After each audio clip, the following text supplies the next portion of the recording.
Menurut kodrat kita, kita tentu saja tidak senang menderita.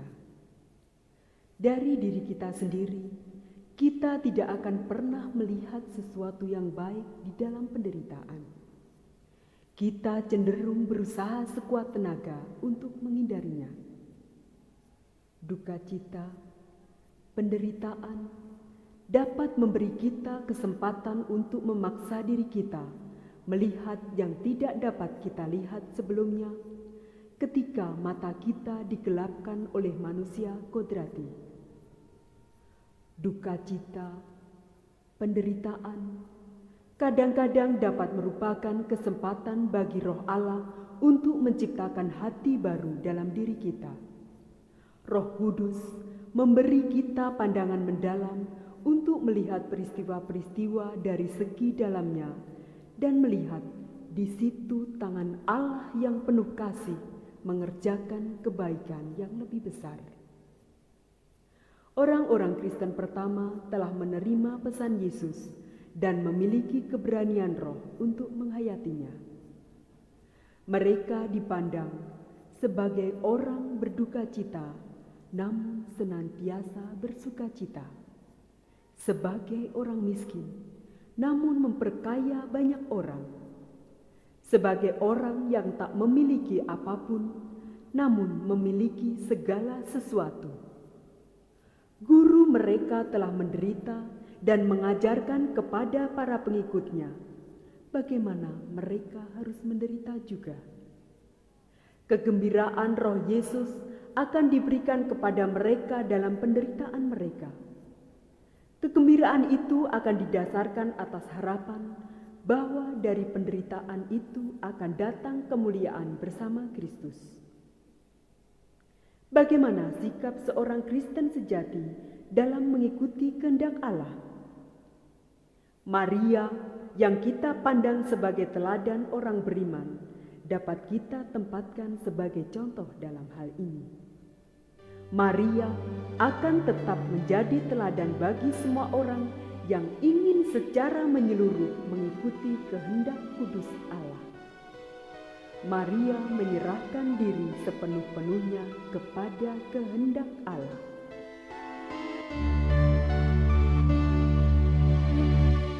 Kata malaikat Gabriel kepada perawan Maria, salam engkau yang terberkati, rahmat Allah akan menaungimu. Engkau akan melahirkan seorang bayi laki-laki. Dia putra tunggal Allah dan harus kau beri nama Yesus. Jawab Maria penuh iman, aku ini hamba Tuhan, akan terjadilah padaku menurut perkataanmu.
Setiap saat, Maria mempersilahkan Allah merajai dalam hidupnya.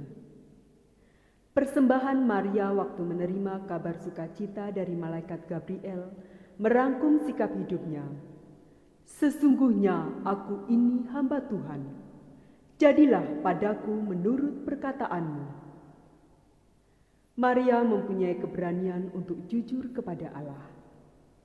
Oleh karena itu, di dalam hidupnya ia dapat secara jujur menyebut dirinya hambanya.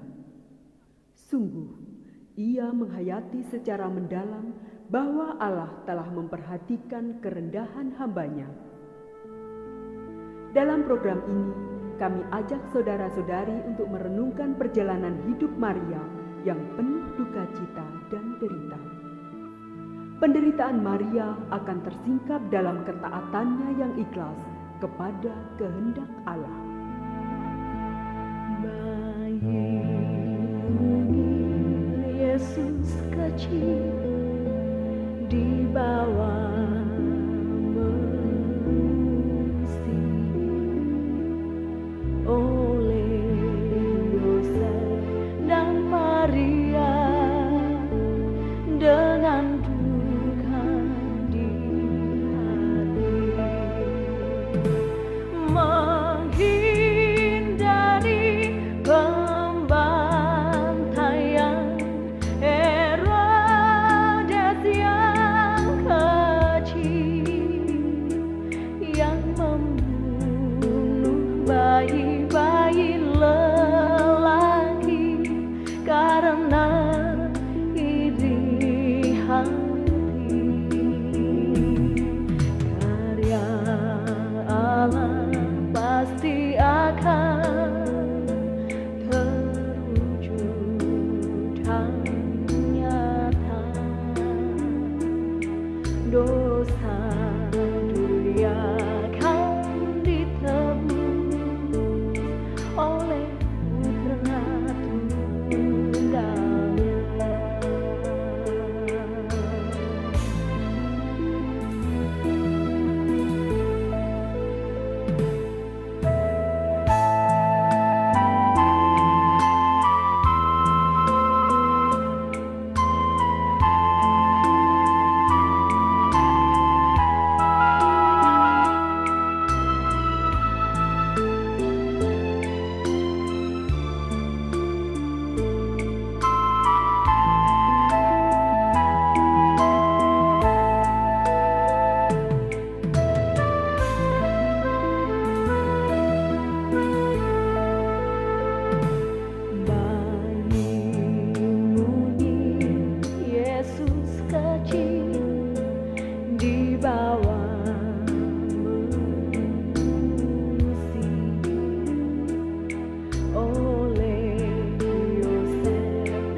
Karya Allah pasti akan terwujud dan nyata. Dosa dunia akan ditebus oleh Putra Tunggalnya.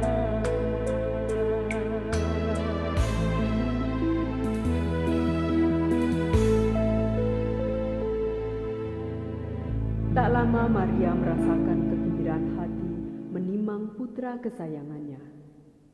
Bersama Yusuf suaminya, Maria harus segera bergegas pergi mengungsi, menyelamatkan putranya dari keganasan kuasa jahat manusia. Itulah derita pertama yang harus dialami oleh Maria. Bayi Yesus yang kecil mungil dibawa mengungsi dalam kedukaan hati. dalam penyerahan diri kepada kehendak Allah, dalam kegelapan iman, harapan dan kasih untuk mengabdi Tuhannya, Maria tetaplah yakin bahwa putranya akan memberikan kebahagiaan bagi umat manusia.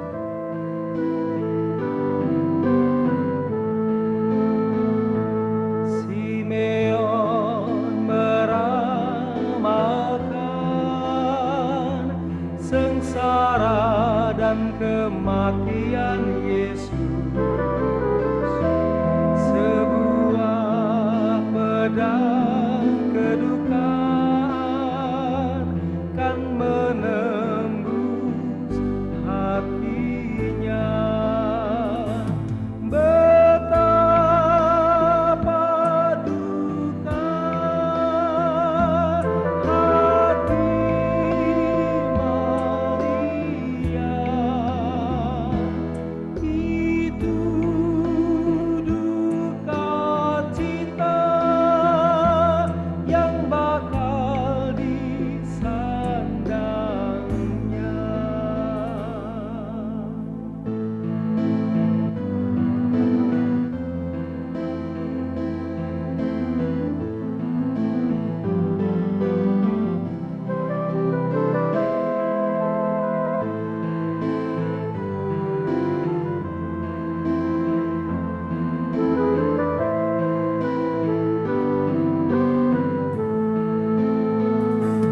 Simeon meramalkan sengsara dan kematian Yesus, sebuah pedang kedukaan kan menembus hatinya. Betapa duka hati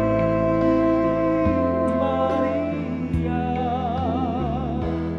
itu duka cita yang bakal disandangnya.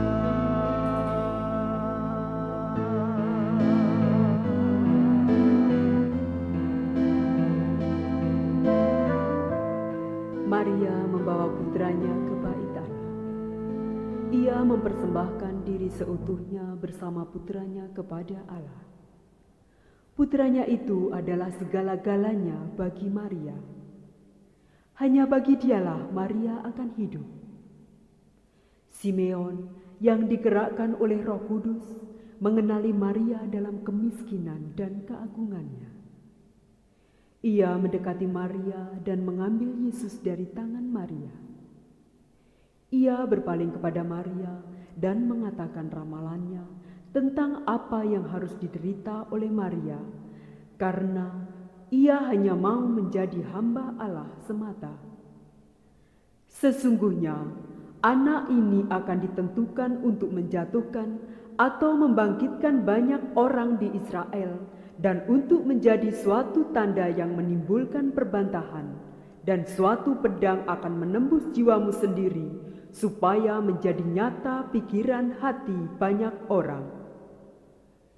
Maria kagum akan kata-kata yang diucapkan oleh malaikat Gabriel, Elisabet, para gembala dan para majus, Simeon dan Hana yang berisi pujian bagi putranya. Maria tidak menginginkan penghormatan dari manusia, tetapi hanya menginginkan kehormatan mengabdi Allahnya. Di sini Maria sedang menerima pelajaran dari Roh Kudus. Tak mungkin bagi Maria mengabdi Yesus tanpa menderita. Putranya akan menderita, tetapi Maria pun akan mendapatkan suatu pedang duka cita yang menembus hatinya.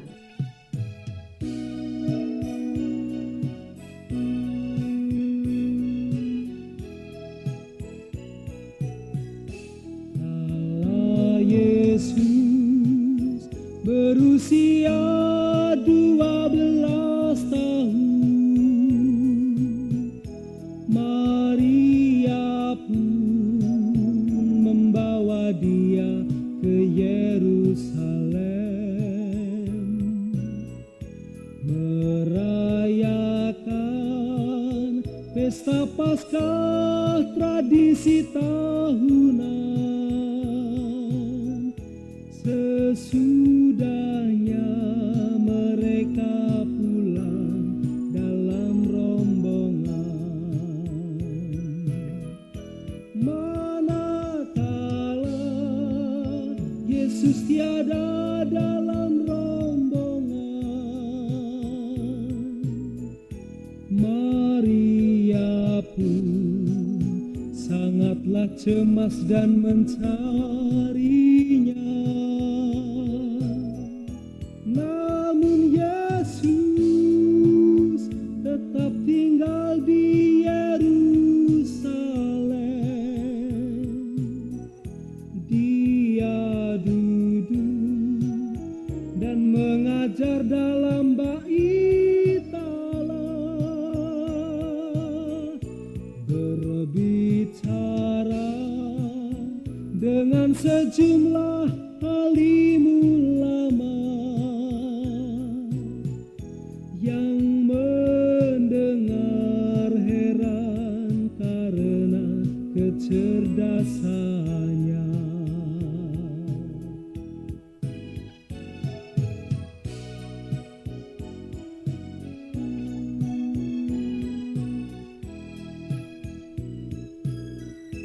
Allah tahu Yesus penuh gairah mengajar, tercengang dan tanya Maria kepada Yesus,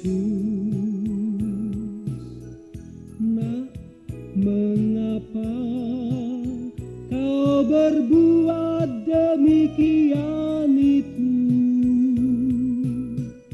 Mencemaskan hati kami, orang tuamu." Jawab Yesus, "Mengapa kau mencari aku? Tak tahukah aku harus di rumah Bapakku?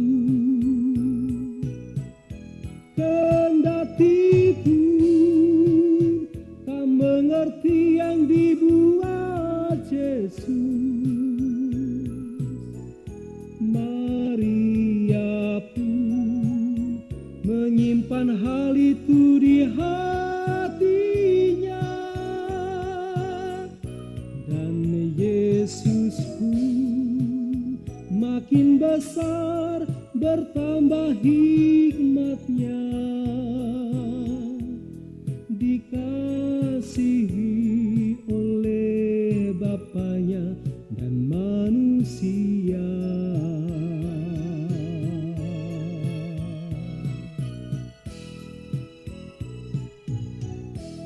Salah satu penderitaan paling besar yang dapat dialami oleh seorang ibu adalah menyadari bahwa hidup yang diberikan kepada anaknya tidak dapat dimiliki untuk selamanya. Naluri Maria sebagai ibu hancur sama sekali pada hari anaknya menyadarkan ibunya bahwa ia tidak bergantung dari ibunya sepenuh-penuhnya. Maria berkembang menjadi semakin berani. Itu bukan karena Maria diminta Allah menyerahkan Yesus putranya kepada rencana Allah yang bertentangan dengan keinginan kodratinya, tetapi karena Allah meminta dia dalam iman untuk mempunyai peranan lebih besar dalam turut menderita bersama Kristus melawan kekuatan-kekuatan jahat. Penderitaan Maria itu terlihat tatkala bersama dengan Yusuf, ia mencari anaknya yang hilang 3 hari, lalu menemukan Yesus di bait Allah sedang mengajar para ahli kitab. Maria sungguh tidak mengerti jawaban yang diberikan oleh Yesus. Namun, Maria tetaplah ibu yang perkasa. Bukan karena ia menderita, melainkan karena dalam penderitaannya, Ia menyerahkan diri kepada kehendak suci Allah dalam iman dan ketaatan penuh kasih.